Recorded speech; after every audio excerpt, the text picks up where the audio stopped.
吧。今天呀，grandma 的呀，那是这个盘面不喏。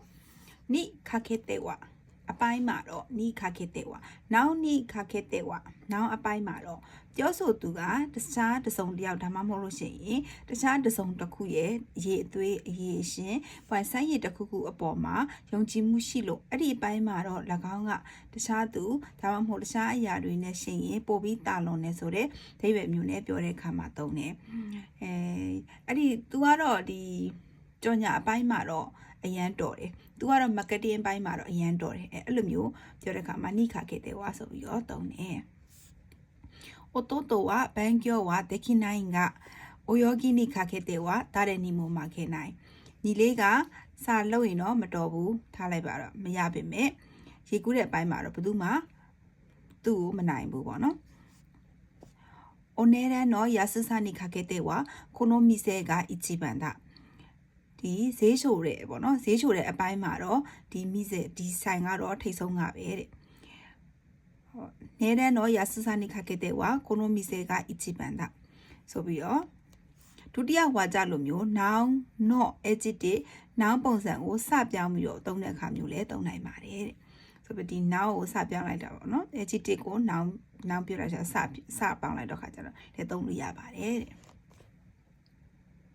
grammar 122တုတ်ကဆိုပဲဆိုလားပဲလို့ကြတယ် plain form plus တုတ်က EKOshi တုတ်ကနာတုတ်က noun တုတ်ကမတိကြတဲ့တစင်တစားကိုဖော်ပြရမှာအသုံးပြုတဲ့ပုံစံဖြစ်တယ်ဒီ N4 မှာသင်ခဲ့ရတဲ့တစင်ငယ်အကြောင်းအရာကိုပြန်လည်ဖော်ပြတဲ့ so this plain form တက်ပြင်ပို့ပြီးတော့မရေရာမတိကြတဲ့ခံစားချက်မျိုးရှိတယ်တုတ်က今度の試験はかなり難しいとかဒီတစ်ခါဆမှုကတော်တော်လေးခက်မယ်လို့ကြားတယ်鈴木さんは今日は病気で仕事を休むとか鈴木さんがဒီနေ့နေမကောင်းလို့အလုပ်ကခွင့်ယူမယ်ကြားတယ်昨日はこの夏一番の暑さだったとかမနေ့ကဒီရာသီဥတုရဲ့နွေရာသီရဲ့အပူဆုံးနေ့ဖြစ်ခဲ့တယ်ဆိုပဲဆိုပြီးတော့မရေရာမသေးကြဘယ်ကကြားလို့ကြားမှမသိတဲ့ခါကြလို့ရှိရင်เนาะဒီမျိုးဒုက္ခနဲ့တုံးနေပေါ့เนาะgrammar 120မှာ3 my လိမ့်မယ်လိမ့်မှာမဟုတ်ဘူးမဘူး verb ရဲ့ group 1ကြီးချော့ခဲ့ my verb ရဲ့ group 2ကြီးချော့ခဲ့ plus my ဒါမှမဟုတ်ရှင် must ပြော my ဆိုပြီးတော့လည်းသုံးတယ်စုရုတော့ရင်စုရု my ဆိုရင်စု my ခုရု my ခို my အဲ့လိုမျိုးနှစ်ခုသုံးလို့ရတယ်ပြင်းပြင်းထန်ထန်ညင်းဆိုတဲ့ဆန္ဒအရေးချက်တွေကိုဖော်ပြတဲ့အခါမှာသုံးတဲ့ပုံစံဖြစ်ပါတယ်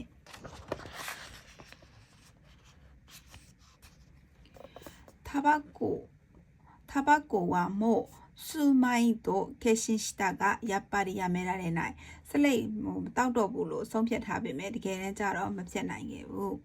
plain form plus မိုင်းပေါ့နော်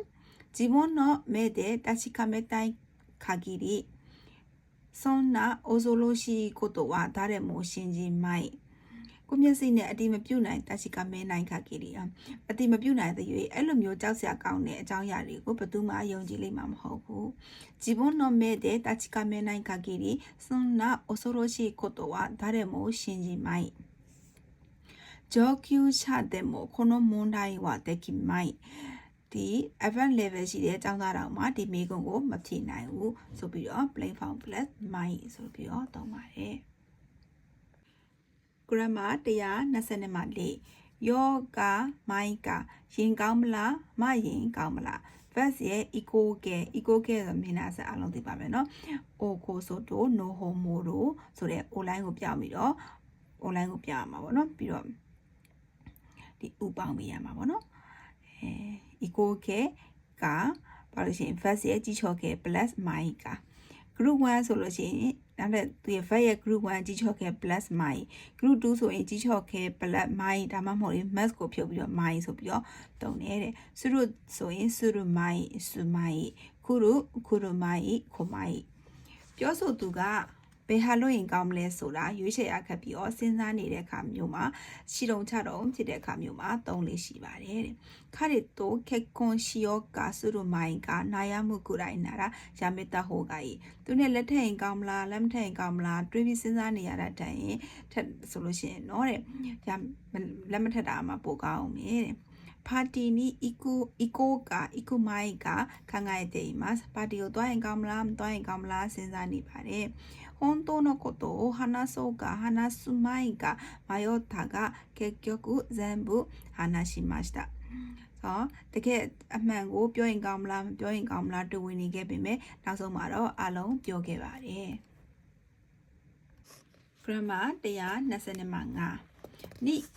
決まっているに違いないကျင်းတည်တယ်တေးချတယ်မလွဲဘူး verse ရဲ့ plain form plan に決まっているに違いない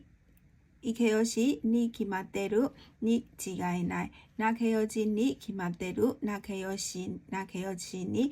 に違いないなおに決まってるなおに違いないပြောဆိုသူကပြည့်စုံခိုင်လုံတဲ့အထောက်အထားတစ်ခုခုကိုထောင်ရှုရထို့အဲ့လိုမျိုးမလဲမသွေဖြစ်မယ်တင်ရှားပေါက်ဖြစ်မယ်ဆိုပြီးတော့ယုံကြည်ချက်ခိုင်ခိုင်မာမာနဲ့ပြောဆိုတဲ့အခါမှာသုံးတဲ့ပုံစံဖြစ်တယ်နိကီမာတေရိုနဲ့နိချီကိုင်းနိုင်ရဲ့ကွာခြားချက်ကတော့နိကီမာတေရိုကနိချီကိုင်းနိုင်တဲ့ပို့ပြီးတော့ယုံကြည်ချက်ပုံမမြင်တဲ့အတွေ့တော့ဆုံးဖြတ်ချက်ဖြစ်ပြီးတော့စကားပြောတဲ့ပုံစံဖြစ်တယ်တဲ့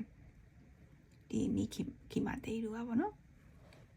夜も寝ないで勉強したのだから合格するに決まっている。ညတော့မအိပ်ပဲစားလုပ်ခဲ့တဲ့ကြောင့်မို့လို့အောင်မကျင်းသေးတယ်။ဒါပို့ပြီးယုံကြည်ချက်ရှိနေရပါတော့။財布は電車の中で盗まれたに違いない။ပတ်စံအိတ်ကရထားပေါ်မှာအခိုးခံလိုက်ရတာသိကြတယ်။一人で海外へ旅行するなんて親に反対されるに決まっている。တယောက်တည်းနိုင်ငံခြားကိုခီးတွေသွားဖို့လုပ်တာကတော့မိဘကကန့်ကွက်မှသိကြတယ်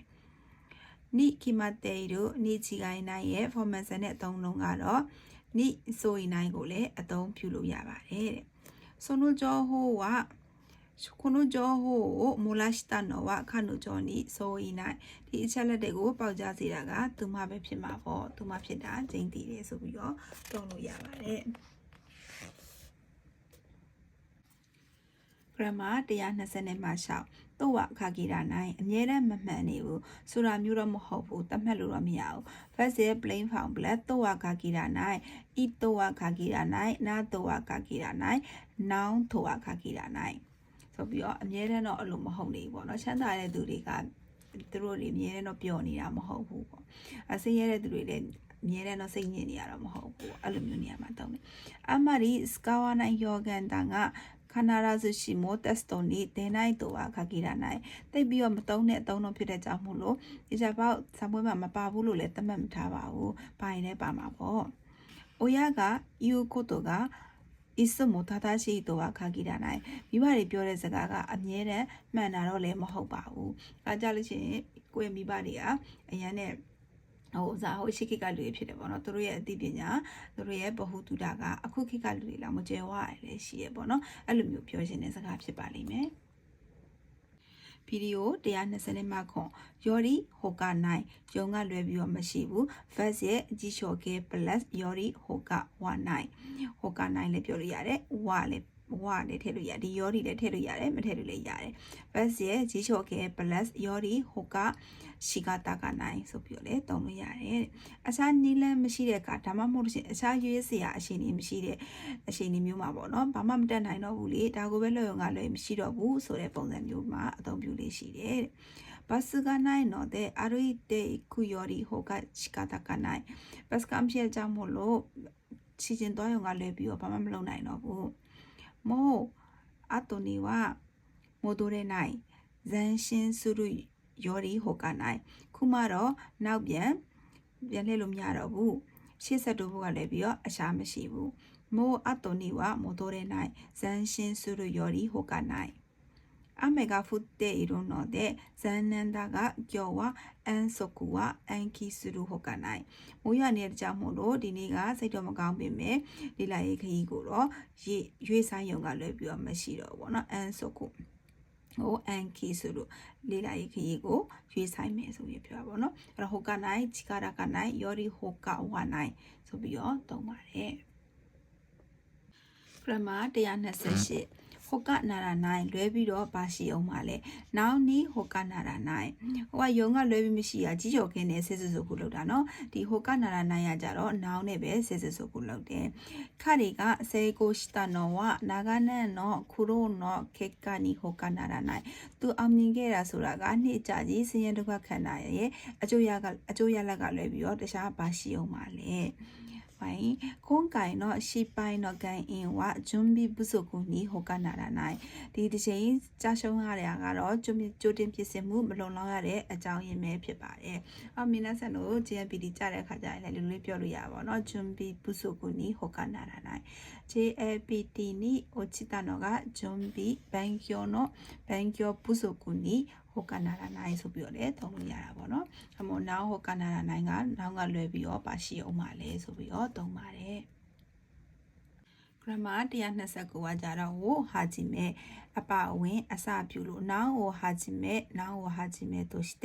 နောင်ဟိုဟာဂျီမဲとするနောင်ကိုစားပြုဥပမာတစ်ခုကိုပေးထားပြီးတော့၎င်းကနေပြီးတော့အစပြုပြီးအခြားတူညီတဲ့အုပ်စုဝင်တွေလည်းပါဝင်ပါသေးတယ်ဆိုပြီးတော့ပြောချင်တဲ့အခါမျိုးမှာသုံးပါတယ်တဲ့会議には中国をはじめアジアの国々が参加します。ညီလာခံမှာတော့တရုတ်အပါအဝင်တခြားအာရှနိုင်ငံတော်တော်များများကလည်းပါဝင်ပါမယ်။我が国では野球をはじめとしてサッカーやテニスなどさまざまなスポーツが盛んである。ငါတို့တိုင်းပြည်မှာတော့ baseball ကိုအစပြုလို့ဘောလုံးတို့ tennis တို့အမျိုးမျိုးသောအားကစားတွေကကြော်ကြပါတယ်တဲ့ဆိုပြီးတော့ဟိုဟာဂျီမဲနောင်ဟာဂျီမဲနောင်ကိုအစပြုပြီးတော့ဆိုပြီးတော့သုံးပါတယ်အဲ့တော့私の会社ではベトナムをはじめアジアの国々の留学生じゃない特定技能性がありますとかအဲ့လိုမျိုးလေးသုံးလို့ရရပါတော့grammar 130ကိုめぐってနောင်ကိုめぐってနောင်နှင့်ပတ်သက်၍နောင်နှင့်ဆက်နေ၍နောင်ကိုめぐるနောင်ဆိုပြီးတော့လည်းသုံးလို့ရတယ်။အငင်းပွားစရာတွေသဘောထားကွဲလွဲမှုတွေပဋိပက္ခတွေဖြစ်တဲ့အခါမှာသုံးလို့ရှိတဲ့ပုံစံဖြစ်တယ်တဲ့။ခုခိုကန်ဆက်ဆိုめぐる争いが起こったလေစိတ်ဆောက်လုပ်ရင်းနဲ့ပတ်သက်ပြီးတော့သဘောထားကွဲလွဲမှုတွေကဖြစ်ပေါ်ခဲ့ပါတယ်။ဆိုတော့ဒီမှာဟိုလိုမျိုးပတ်သက်ပြီးတော့ဆိုတဲ့ဟာကိုသုံးနေဆိုလို့ရှိရင်เนาะမကောင်းတဲ့ဟာမျိုးပေါ့เนาะဒီလိုမျိုးပဋိပက္ခသဘောထားကွဲလွဲမျိုးသုံးနေဆိုတော့မေဂူရူနဲ့သုံးမယ်ပေါ့เนาะခံしてるဘာလို့မသုံးပေါ့เนาะခုကိုကန်ဆက်စုကိုမေဂူရူအလာဆိုီကအိုကိုတာကန်ဘိုခိုင်ဆေကိုမေဂူတဲ့長い間論争が続いているဖွဲ့စည်းပုံအခြေခံဥပဒေပြင်ဆင်ခြင်းနဲ့ပတ်သက်ဆက်နွယ်ပြီးတော့အချိန်အတော်ကြာအငြင်းပွားမှုဖြစ်ပေါ်လျက်ရှိတယ်။ကန်ပိုခိုင်စေဖွဲ့စည်းပုံအခြေခံဥပဒေမှာပြင်ဆင်ခြင်းနဲ့ပတ်သက်ပြီးတော့長い間論争が続いている sorry အငြင်းပွားမှုတွေဖြစ်ပေါ်နေပါတယ်။အဲ့တော့ဒီမေဂူတဲ့ရကြတော့ဒီခတ်တိုင်းယောဂန်ဖြစ်တာပေါ့နော်အခုလိုမျိုးနိုင်ငံရေးနဲ့ပတ်သက်တာတွေကြီးကြီးမားမားနဲ့ပတ်သက်တာတွေကိုသုံးတယ်လို့ယူဆရတယ်ပေါ့နော်။